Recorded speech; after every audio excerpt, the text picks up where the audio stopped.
Hi everyone. In today's session, we will discuss about 2019 regular 2019 regular paper design patterns గురించి discuss చేస్తాము. Already previous offline క్లాస్లో మీకు 2 marks questions గురించి part A 2 marks questions గురించి discussion జరిగింది. ఇప్పుడు మనం పార్ట్ బిలో క్వశ్చన్స్ అనేవి స్టడీ చేస్తాము. ఇండివిజువల్గా మీకు unit 1, unit 2, unit 3, unit 4, unit 5 units నుంచి క్వశ్చన్స్ అనేది ఇవ్వడం జరుగుతుంది. We will discuss in the same manner. Okay, first we will start with the unit 1. Unit 1లో మనకి ఇక్కడ 2 క్వశ్చన్స్ ఏబి క్వశ్చన్స్ అడగడం జరుగుతుంది. దాంట్లో ఫస్ట్ క్వశ్చన్ ఏంటంటే, what is the basis for classifying design pattern, categorize and tabulate the design pattern? This is the first question. Questions mention చేసి తర్వాత answer script చూపిస్తాను so that you can understand easily. First question is, what is the basis for classifying design pattern? అంటే design ప్యాటర్న్ని ఎలా classify చేస్తాము, ఎలా describe చేస్తాము? We can call it as describing the design pattern also or classifying the design patterns. Next question దాంట్లోనే categorize and tabulate the design pattern. Design ప్యాటర్న్స్ని ఎలా categorize చేశారో దాన్ని టేబుల్ రూపంలో డ్రా చేయండి. ఇది ఫస్ట్ క్వశ్చన్. యూనిట్ 1లో describing the design patterns. First ఏంటంటే డిజైన్ ప్యాటర్న్స్ని ఈ క్వశ్చన్ని ఎలా అడుగుతారు, what is the basis or classifying the design pattern. Design ప్యాటర్న్స్ని ఎలా క్లాసిఫై చేస్తాము? By using 13 templates. 13 templates use చేసి మనము డిజైన్ ప్యాటర్న్స్ని క్లాసిఫై చేస్తాం. దాంట్లో ఫస్ట్ది ప్యాటర్న్ నేమ్. మీకు కనిపిస్తుంది, this is the pattern name.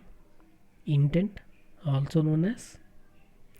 Next motivation, applicability, structure, participants, collaboration, consequences, sample code, known uses, related patterns. ఈ 13 టెంప్లెట్స్ గురించి సింగిల్ లైన్ డెఫినేషన్ రాస్తే సరిపోతుంది. ఎలాగా? Intent is used to or it is the goal of the object. Motivation, here in this motivation we need to explain the example of the design pattern. అలాగా single line statement మీరు రాస్తే సరిపోతుంది. Next ఏలోనే next question ఏంటంటే, how can we categorize and tabulate the design pattern. Okay, ఈ table మీరు draw చేసి just unit explain ఒక 2 లైన్స్ అనమాట. పర్పస్ స్కోప్గా డివైడ్ అయి ఉంటుంది. ఓకేనా? We have in purpose creational patterns, structural patterns, behavioural patterns అని చెప్పేసి ఆ design patterns total 5 in creational patterns and total 9 in structural patterns and total 11 in behavioural patterns అని చెప్పేసి టేబుల్ రూపంలో మీరు డేటాని మెన్షన్ చేసి సేమ్ డేటాని కింద కూడా మెన్షన్ చేసినట్లయితే this first question is completed. ఇది first question. Next question, explain how to select a design pattern. Next question, explain how to select a design pattern. Design ప్యాటర్న్ని మనము ఎలా సెలెక్ట్ చేసుకుంటాం? మీకు సెలెక్ట్, యూజు ఈ 2 కాన్సెప్ట్స్ వెరీ ఇంపార్టెంట్. లాస్ట్లో మీకు వస్తుంది. ఈ కాన్సెప్ట్ కూడా important. How to use a design pattern కూడా important. Now the question is like that, how to select a design pattern. Select a design pattern ఎలా చేస్తాము? By using mentioning the steps, different steps ఉన్నాయి. దాంట్లో first step ఏంటి? Consider how design pattern solve design problem. Next intent సెక్షన్ని scan చేయాలి. Next ప్యాటర్న్స్ని inter రిలేటెడ్గా study చేయాలి. లైక్ పర్పస్ని స్టడీ చేయాలి. Next examine cause of redesign. Last point, consider what should be variable new design. ఓకేనా? ఇలా మెన్షన్ చేసినప్పుడు ఈ 10 మార్క్స్ క్వశ్చన్లో జస్ట్ సింగిల్ లైన్ స్టేట్మెంట్ రాయకుండా ఓన్లీ ఇప్పుడు 2 మార్క్స్ అడిగినట్లయితే మీరు జస్ట్ సైడ్ హెడింగ్ రాస్తే సరిపోతుంది. లైక్ ప్యాటర్న్ నేమ్ లేదా కాన్సిక్వెన్సెస్ అట్లా సైడ్ హెడింగ్ రాస్తే సరిపోతుంది. ఈ 10 మార్క్స్ క్వశ్చన్కి వచ్చేసరికి మీరు సైడ్ హెడింగ్స్తో పాటు ఒక 1 లైన్ కానీ 2 లైన్ కానీ సబ్జెక్ట్ అనేది మెన్షన్ చేయాల్సి ఉంటుంది. Okay, you need to mention not only the side headings as well as some data in that side headings. This is the second question in unit 1. Next third question, explain. Third question unit 1లో explain how design patterns solve design problems. Design patterns design ప్రాబ్లమ్ని ఎలా solve చేస్తుంది. How design pattern solve design problem. Design pattern అనేది design ప్రాబ్లమ్ని by using different methods ఉన్నాయి. ఆ different methods explain చేయాలి. మీకు లాస్ట్ 2 క్వశ్చన్స్ 5 మార్క్స్ 5 మార్క్స్కి ఇచ్చారు, కానీ ఈ question 10 marks question. So you need to right the matter n large by making n large. ఇది question. How design pattern solve design problem. ఓకేనా, ఎలా first step finding appropriate objects, దాని గురించి మొత్తం కాన్సెప్ట్ ఎక్స్ప్లెయిన్ చేయాలి. నెక్స్ట్ డిటర్మైనింగ్ ఆబ్జెక్ట్ గ్రాన్యులారిటీ, దాని గురించి మొత్తం ఎక్స్ప్లెయిన్ చేయాలి. Next specifying object interfaces. Next specifying object implementation. Next inheritance versus class. Next putting reuse mechanism. ఇలాగా లాస్ట్ది delegation, inheritance versus parameter types. Next relating run time and compile time structures, tool kits, frameworks. ఇంతవరకు నేను already ఈ question గురించి మీకు క్లాస్లో కూడా discuss చేస్తున్నాను. మొత్తం ఇన్ డీటెయిల్గా అన్ని ఫైండింగ్ అప్రాప్రియేట్ ఆబ్జెక్ట్స్ నుంచి ఫ్రేమ్వర్క్స్ వరకు ఇన్ డీటెయిల్గా మీరు ఎక్స్ప్లెయిన్ చేయాల్సి ఉంటుంది. So this question is for 10 marks question.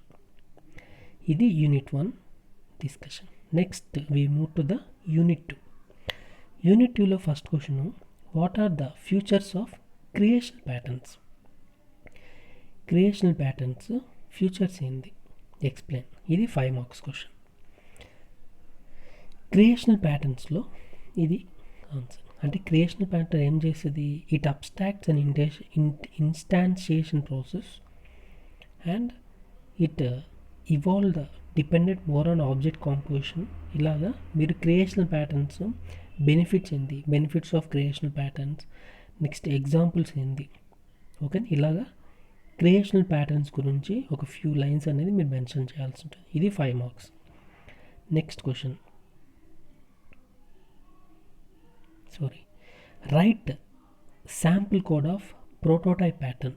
ఇక్కడ నుంచి మీకు ఇండివిజువల్గా క్వశ్చన్స్ అన్ని డిజైన్ ప్యాటర్న్స్ని 23 డిజైన్ ప్యాటర్న్స్ కంప్లీట్గా అడిగే ఛాన్సెస్ వెరీ రేర్. కంప్లీట్గా అడిగినట్లయితే అది 10 మార్క్స్ క్వశ్చన్.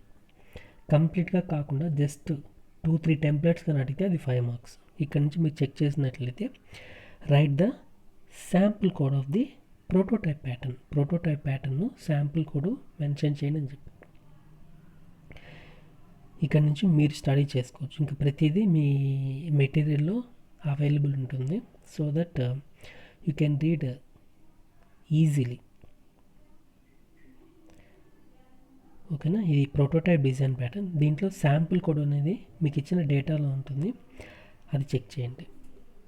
దీస్ ద ఇక్కడ నుంచి ఈజీ టాపిక్స్, అంటే డైరెక్ట్ క్వశ్చన్ కాకుండా డైరెక్ట్ క్వశ్చన్స్ అనమాట. ఇక్కడ నుంచి ఇండైరెక్ట్ క్వశ్చన్స్ ఏముండవు.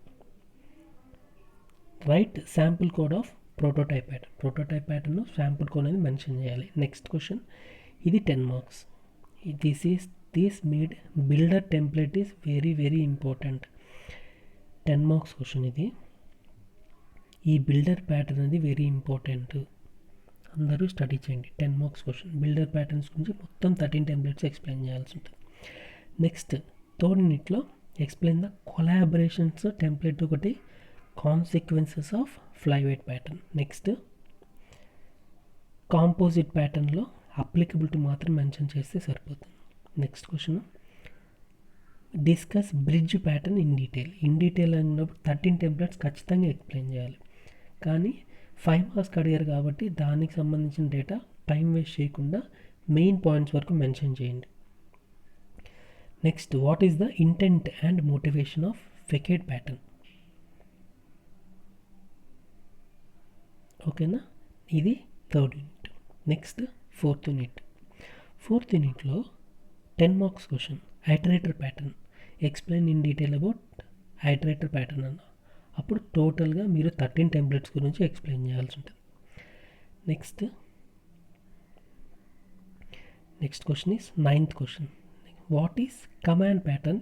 Describe in detail about structure, participants and collaborations. Command pattern అంటే ఏంటి? జస్ట్ ఇంటెంట్ రాస్తాము. Next structure, participants, collaborations. టోటల్గా 4 టెంప్లెట్స్ గురించి డిస్కషన్ చేయాల్సి ఉంటుంది. Next last unit, that is direct 10 marks ఇచ్చేసారు. Discuss about the structure and participants of state design pattern ఒకటి. Next last question, implementation issues of visitor pattern with sample code. అంటే 2 design pattern, 2 templates, sample code ఒకటి, implementation issues.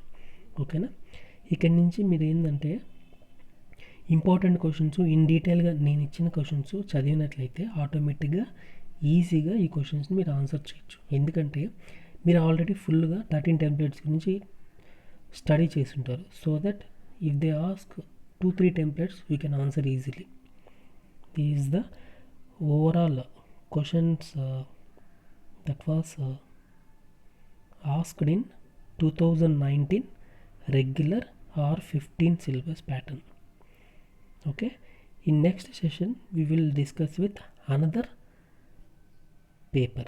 Okay, thanks for watching this session. Thank you all.